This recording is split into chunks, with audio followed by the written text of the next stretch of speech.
আসার সময় আমরা দেখলাম মানে লেখা আছে 2টি পাতার একটি করি।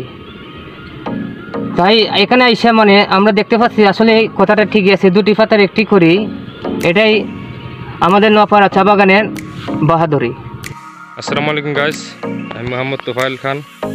দেখতে পাচ্ছেন আজকে আমরা আছি হবিগঞ্জের মাধবপুরের নোয়াপাড়া টি স্টেটে। আজকে আসলাম অনেকদিন পর ঘুরতে। আসলে কাজের ব্যস্ততার কারণে সময় দেওয়া যায় না, তাই আজকে চলে আসলাম একটু ঘুরতে। দেখছেন আমার পাশে কিন্তু রয়েছে অনেক সুন্দর চা বাগান এবং অনেক সুন্দর মনোরম পরিবেশ, সামনে কত সুন্দর রাস্তা। এবং এদিকে দেখছেন যে আমার পিছনে বা আমার পাশে ওই যে অনেক লোকে কিন্তু এখানে চা গাছ যারা ইয়ে করে কেটে নিয়ে যায়, তারা কিন্তু এখানে চা গাছ কাটতেছে এবং চা পাতা এখান থেকে কিন্তু সংগ্রহ করতেছে। এবং আমি এদিক দিয়ে যাচ্ছি, তো দেখতে পাচ্ছেন অনেক সুন্দর চা বাগান কিন্তু এদিক দিয়ে রয়েছে।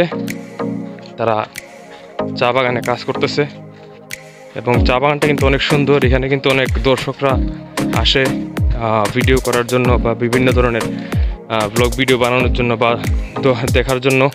অনেক দূর দূর থেকে কিন্তু দর্শক এখানে চলে আসে।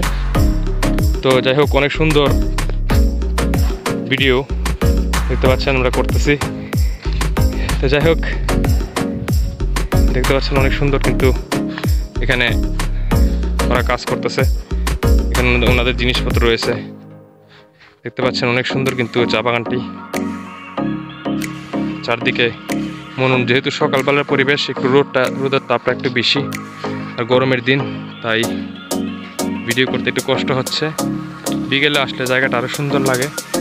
অন্য একদিন আপনাদেরকে বিকেলের বেলা ভিডিও করে দেখাবো। দেখছেন অনেক সুন্দর চা বাগান। ধন্যবাদ।